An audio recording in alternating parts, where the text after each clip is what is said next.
So, what you're referring to as love is a certain moment of pleasantness. If love is true, it will happen without an object. Every moment of your life, you must know that pleasantness. You must constantly fall in love with everything and nothing.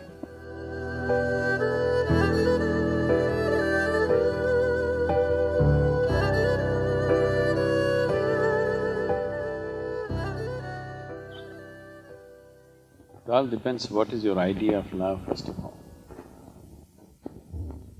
If you fell in love with one woman, one bird, one ant, one tree, and something, then your love is not driven by anything, you're just falling in love. If continuously you're falling in love only with women, that means your love is driven by your hormones. You better understand that. So what is driven by something, you want to label it as love, it is fine. I'm not saying there's no love at all, there is. But what is true and what is not true is not something that you decide because of this, because of what happened or what did not happen. It is a question of how you felt. Whether it ended up in marriage, then you realize it was not love, or it did not end that way and you thought it was true love which was never realized. It's up to you how you want to handle it. But essentially, what love means is, if your physical body becomes very pleasant, generally we call this health and pleasure. If your mind becomes very pleasant, we call this peace and joy. If your emotions become very pleasant, we call this love and compassion. If your life energies become very pleasant, we call this blissfulness and ecstasy. So, what you're referring to as love is a certain moment of pleasantness. Now you believe somebody caused it in you, maybe somebody did trigger it in you, somebody did stimulate that in you or inspire that in you. But essentially it is your emotions turning very pleasant, which you call as love. So, if love is true, it will happen without an object. If it's really genuine, true love, what it means is, you have made your emotions very pleasant. Whether a man is here or a woman is here or a tree is here, an ant is here, elephant is here is not the point. You've just made your emotions pleasant. Everything that you behold, you have a certain pleasantness towards it, that is love. Now this continuously 1, 2, 3, 4, 5, all are women, it's driven by hormones. Nothing… I'm not saying it's anything wrong with it, but you must understand the limitation of it. So, if it ends up in a permanent bond in the form of marriage or whatever, then you think it's successful. If it did not, you think it's a failure. It need not be so. I would be happy if you fell in love with a 3 billion woman, and don't leave the other 3 billion men also. If you fell in love with 3 billion women, it wouldn't be hormonal, it would be just love. I'm in love with all the women in the world, and the men also, the ants also, and the very soil that I walk upon, and the very tree under which we are sitting right now. Whatever you behold, you have pleasant emotion towards that, is love. And love is not about somebody, it's about you being pleasant, truly pleasant. And is this right, wrong, this, that is not the thing. It is an intelligent way to exist.